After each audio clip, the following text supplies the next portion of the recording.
नमस्कार, मैं सुजाता मिश्रा जन मीडिया टीवी से। जैसा कि हम सभी जानते हैं कि उड़ीसा के जगन्नाथ मंदिर की रथ यात्रा हर साल निकाली जाती है और एक विशेष समय पर ही ये रथ यात्रा होती है। 2024 में जो ये जगन्नाथपुरी की जो रथ यात्रा है वो 7 जुलाई से आरंभ होगी और 14 जुलाई को समाप्त हो जाएगी। ये जो रथ यात्रा होती है यह 2 हफ्ते तक चलता है और बहुत ही भव्य एक हिंदू त्यौहार इसे माना जा सकता है, जिसमें लाखों की संख्या में श्रद्धालु इस रथ यात्रा में भाग लेते हैं और इस रथ को खींचने की जो जद्दोजहद से वो प्रयास करते हैं कि उन्हें भी ये मौका मिले। लेकिन बहुत ही कम श्रद्धालु होते हैं जो इस रथ यात्रा में अपना सहयोग दे पाते हैं। आइए हम जानते हैं कि ये जो रथ यात्रा जगन्नाथ मंदिर की जो ये रथ यात्रा है, आखिर वो कहाँ से शुरू होती है और कहाँ तक जाती है, और आखिर ये जो रथ यात्रा है वो सिंह द्वार से ही क्यों प्रारंभ होती है और आखिर गुंडीचा मंदिर तक क्यों जाती है। तो इन सारे सवालों के जवाब आज हम इस वीडियो में आपको प्रोवाइड करेंगे, क्योंकि हमारे जो ये हिंदू फेस्टिवल्स होते हैं, जो ये इतिहास के पन्नों पे उकेरे हुए हैं, जिसकी नॉलेज बहुत कम लोगों को होती है,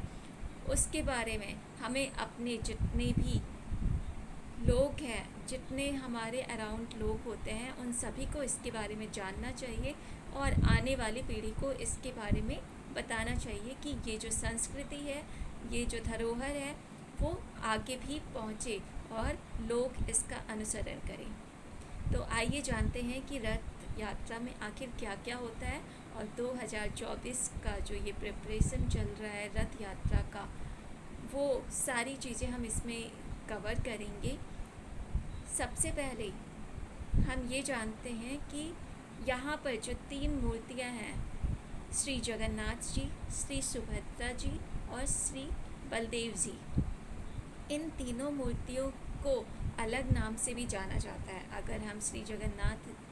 देव जी की बात करें तो उनको नंदी घोष के नाम से भी जाना जाता है। ऐसे ही सुभद्रा देवी जी दर्प दलन के नाम से और बलदेव जी को तल ध्वजा के नाम से जाना जाता है।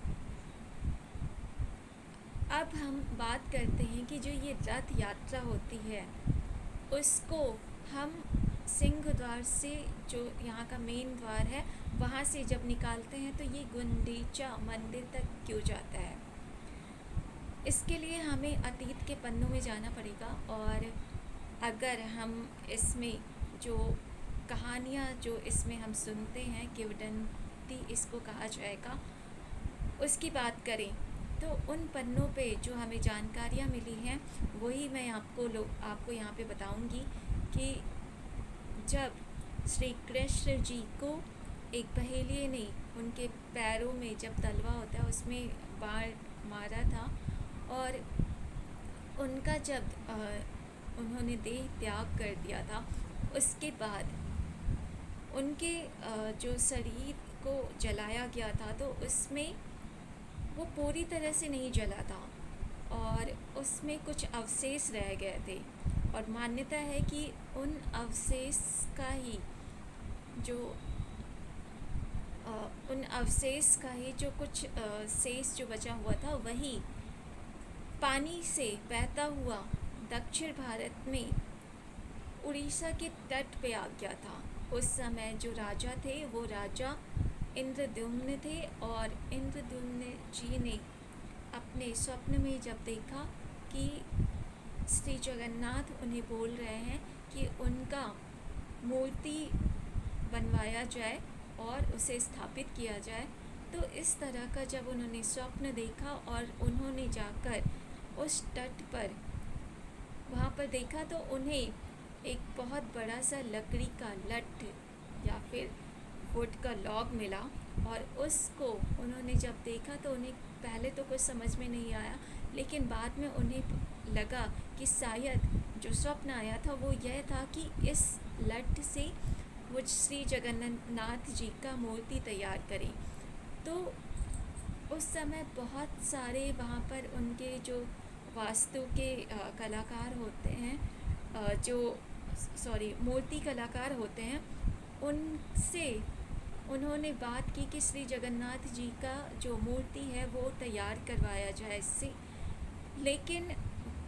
जो वहाँ पे जो मूर्तिकार थे, कोई भी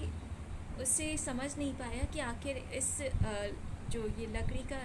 लठ है, ये लॉक, इससे आखिर कैसे तैयार किया जाए। अंत में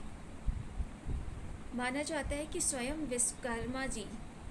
अचानक से राजा के द्वार पे पहुँचे और उन्होंने कहा कि आपके पास जो लकड़ी का लठ है, उसका जो मूर्ति आप बनाना चाहते हैं उसका सारा काम हमें दे दीजिए और वो मूर्ति मैं तैयार कर दूंगा, लेकिन इसके लिए मुझे 1 महीने का समय चाहिए होगा। और 1 महीने के बीच में जब मैं ये मूर्ति तैयार करूंगा तो उसके लिए मुझे आप एक ऐसा कमरा दे दीजिएगा जिसके अंदर कोई भी नहीं आए, और मैं चाहता हूँ कि मैं बिल्कुल आराम से इसे तैयार करूँ। राजा इंद्रद्युम्न इस बात से बिल्कुल सहमत हो गए और उन्होंने उस मूर्ति को बनाने के लिए उस मूर्तिकार को एक जगह प्रोवाइड कर दी और वहाँ पर सभी को मना कर दिया कि कोई भी इस कमरे में नहीं जाएगा जब तक कि मूर्ति बन नहीं जाती है, और 1 महीने तक कोई भी यहाँ पे नहीं आएगा। जो मूर्तिकार थे वे स्वयं विश्वकर्मा थे और वो वहाँ पर जाकर उन्होंने उस कमरे का दरवाज़ा बंद कर लिया और वो उस कमरे में बैठकर मूर्ति को तराशने लगी। जो लकड़ी का जो मूर्ति बनाना था उसको तराशने लगे। लेकिन इंद्रद्युम्न जी की जो पत्नी थी वो काफ़ी उत्सुक थी और उन्हें वो रोज़ उस कमरे के बाहर जाती थी और वो सोचती थी कि इसमें से कोई आवाज़ क्यों नहीं आ रही है, और जो मूर्तिकार है उसको खाने पीने की चीज़ें कैसे मिलेंगी। वो उत्सुकतावश रोज़ वहाँ पर पहुँचती थी और रोज़ वहाँ से फिर लौट के चली आती थी, क्योंकि राजा ने बिल्कुल मना किया हुआ था कि इस कमरे के अंदर नहीं जाना है। और मूर्तिकार का भी जो उसने शर्त रखा था वो यही था कि इस कमरे के अंदर कोई भी नहीं आना है। लेकिन जो रानी थी वो बहुत ही ज़्यादा एक दिन व्याकुल हो गई और उनसे रहा नहीं गया। उन्होंने सोचा कि जो मूर्तिकार है वो सच में मूर्ति बना भी रहा है कि नहीं, क्योंकि वहाँ से तो कोई भी आवाज़ नहीं आ रही है, और अगर वो बना भी रहा है और आवाज़ नहीं भी आ रही है तो वो खाने पीने की चीज़ें आखिर कहाँ से लाता होगा। वो हमेशा उसी कमरे के अंदर है, आखिर वो कर क्या रहा है। इसी उत्सुकतावश महारानी वहाँ पर गई और उन्होंने उस जो कमरे का दरवाज़ा है उसे खोल दिया, और जैसे ही उन्होंने खोला तो वहाँ पे जो मूर्तिकार थे वो वहाँ से विलुप्त हो गए, और वहाँ पर उन्हें एक श्री जगन्नाथ जी की आधी मूर्ति मिली। मतलब आप देख रहे होंगे कि वहाँ पे जो जगन्नाथ जी की जो पूरी में मूर्तियाँ हैं उनका सिर्फ जो है चेहरा है, और बड़े मतलब बहुत बड़ा सा चेहरा वहाँ पे बना हुआ है, लेकिन उनका जो हाथ और पैर है, जो शरीर है, उसको जो मूर्तिकार था वो नहीं बना पाया, क्योंकि रानी इतनी ज़्यादा उत्सुक हो गई थी मूर्ति को देखने के लिए कि वो 1 महीने तक का, और वो वहाँ पर रुक नहीं सकी और वो उस कमरे में घुस गई और उन्होंने उस शर्त का उल्लंघन कर दिया। तो इसी वजह से वो मूर्ति अधूरी है और वो पूरा नहीं हो पाया था। तो इसी वजह से जो जगन्नाथ जी का जो हाथ और पैर है वो बहुत छोटे छोटे से हैं, क्योंकि वो उस समय बना ही रहे थे और स्वयं विश्वकर्मा जी ने इस मूर्ति को बनाया था। इसके बाद रानी जो वहाँ पे पहुँची हुई थी उन्होंने उस मूर्ति को देखा और वे मतलब बहुत ज़्यादा डर भी गई, क्योंकि वो मूर्ति अधूरी रह गई थी, और उन्हें बहुत आश्चर्य भी हुआ कि वो जो मूर्तिकार थे वो भी वहाँ पे नहीं थे, वो लुप्त हो चुके थे वहाँ से। इसके बाद रानी जो है वो बहुत ही ज़्यादा दुखी भी हुई क्योंकि वो मूर्ति अधूरी रह गई थी। और इसके बाद उनका जो विश्वास था जगन्नाथ जी में वो बहुत ज़्यादा बढ़ गया था और वे जगन्नाथ जी की बहुत ही ज़्यादा आराधना करने लगी। उस मूर्ति की वो पूजा आराधना बहुत ज़्यादा करती थी। और माना जाता है कि ये जो महारानी थी उन्हीं का जो मंदिर है वो श्री जगन्नाथ जी से 3 किलोमीटर आगे एक मंदिर बना हुआ है जिसको गुंडीचा मंदिर के नाम से जाना जाता है। ये वही राजा प्रद्युम्न जी की पत्नी थी और उन्हीं का मंदिर वो वहाँ पर बनाया गया है। तो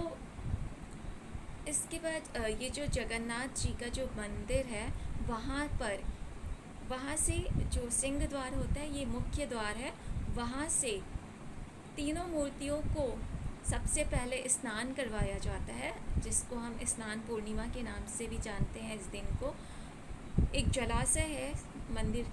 के पास और मंदिर के प्रांगण में ही समझा जाएगा इसे। उस जलाशय में इन तीनों मूर्तियों को शुद्ध स्नान करवाया जाता है। स्नान करवाने के बाद उनको रथ पे बिठाया जाता है और रथ पे बिठाकर सिंह द्वार से उन्हें गुंडीचा मंदिर तक ले जाया जाता है। और गुंडीचा मंदिर में बहुत सारे रिचुअल्स होने के बाद, पारंपरिक रिचुअल्स होते हैं, और उसके बाद फिर वहाँ से मूर्तियाँ वापस आती हैं जगन्नाथ मंदिर में। तो ये जो सबसे पहले उन्हें जो मूर्तियाँ होती हैं, विशाल मूर्तियाँ, उनको वहाँ से निकालकर पहले स्नान करवाया जाता है। स्नान करवाने के बाद जिस रथ पर उनको बिठाया जाता है उसके लिए बहुत ही तैयारी की जाती है। जो इसमें रथ का जो बनाया जाता है उसमें जटिल नक्काशी का यूज़ किया जाता है और जगन्नाथ जी की जो ये रथ होते हैं उसमें बहुत ही कलर्ड जो कपड़े होते हैं उसका यूज़ किया जाता है और जटिल नक्काशियों का यूज़ किया जाता है। और जो लकड़ियाँ होती हैं वो भी बहुत ही विशेष प्रकार की लकड़ियाँ होती हैं, उन्हीं से ये रथ बनाए जाते हैं और बहुत ही बड़े बड़े रथ बनाए जाते हैं। जैसा कि आप फोटोग्राफ में देख सकते हैं, ये रथ बहुत ही खूबसूरत होते हैं और बहुत ही भव्यता के साथ इसको बनाया जाता है। इनके लिए जो रस्सियों का उपयोग किया जाता है वो भी इतनी मोटी होती हैं कि श्रद्धालुओं को ये इन्हीं रस्सियों से खींचकर सिंह द्वार से गुंडीचा मंदिर की तरफ श्रद्धालु इसे लेकर जाते हैं। इसके बाद ये जो रथ यात्रा होती है वो 2 हफ्ते तक चलता है और 2 हफ्ते चलने वाले इस जो यात्रा है उसमें जो पहला हफ्ता है उसमें उसको बाहर यात्रा भी कहा जाता है। और बाहर यात्रा में जितनी भी मूर्तियाँ हैं उनको खींचकर इस रथ यात्रा से सिंह द्वार से निकाल कर ले जाया जाता है। और इसके बाद 5वें दिन जब गुंडीचा मंदिर पे पहुँचते हैं, जिसको कि हरेर पाकर या फिर हरेर पंचमी के नाम से भी जाना जाता है, उस दिन वहाँ पे पहुँचते हैं और वहाँ पे बहुत सारे रिचुअल्स किए जाते हैं। इन रिचुअल्स को करने के बाद 9वें दिन वहाँ से विजय यात्रा के नाम से इसे जाना जाता है, वहाँ से फिर गुंडीचा मंदिर से इस 9वें दिन वापस जो रथ यात्रा है वो जगन्नाथ मंदिर में वापस जाता है। ऐसी भी मान्यता है कि इस मंदिर से जो रथ को निकाला जाता है और इसको खींचने में जो भक्त अपना हाथ लगा देते हैं उन सभी को मोक्ष की प्राप्ति होती है। तो इसीलिए यहाँ पर लाखों की संख्या में श्रद्धालु यहाँ पर आते हैं और कोशिश करते हैं कि किसी भी तरह से वे इस रथ यात्रा में शामिल हो सके और भगवान जगन्नाथ जी के चरणों में उन्हें स्थान मिल सके। तो आज का जो ये वीडियो था वो जगन्नाथ मंदिर का जो रथ यात्रा होने वाला है 7 जुलाई को 2024 को, उसके बारे में है। अगर आप लोगों को कोई भी नॉलेज इसके बारे में चाहिए तो आप कमेंट बॉक्स में पूछ सकते हैं। मैंने अभी तक जो इसके बारे में रथ यात्रा के बारे में जितनी भी नॉलेज है वो आपको प्रोवाइड की हुई है। और इसके छोटे छोटे और भी बहुत सारे कहानियाँ हैं जो इतिहास के पन्नों में दबे हुए हैं, जो बहुत कम लोगों तक पहुँचे हैं। इसका अगर मैं पुराणों की बात करूँ तो स्कंद पुराण में भी इसका वर्णन मिलता है, और अगर हम महाभारत की बात करें तो उसमें भी इसका जिक्र मिलता है। अब हम इस वीडियो को यहीं पे समाप्त करते हैं। और ये जो रथ यात्रा का जो रथ यात्रा होती है, इसमें जो रथों को जो खींचते हैं वो भक्त, वो सभी भक्त जय जगन्नाथ इस जप को करते हुए इस रथ यात्रा को करते हैं। और बहुत ही खूबसूरत सा ये रथ यात्रा होता है, जिसका दर्शन कर लेने मात्र से ही, आप जहाँ पर भी हो, अगर आप इसका दर्शन भी करते हैं तो आपका जो मन है वो अंदर से ओज पूर्वक प्रफुल्लित हो जाता है और भगवान के चरणों में आपका ध्यान जाता है। तो thank you for watching this video. जय जगन्नाथ।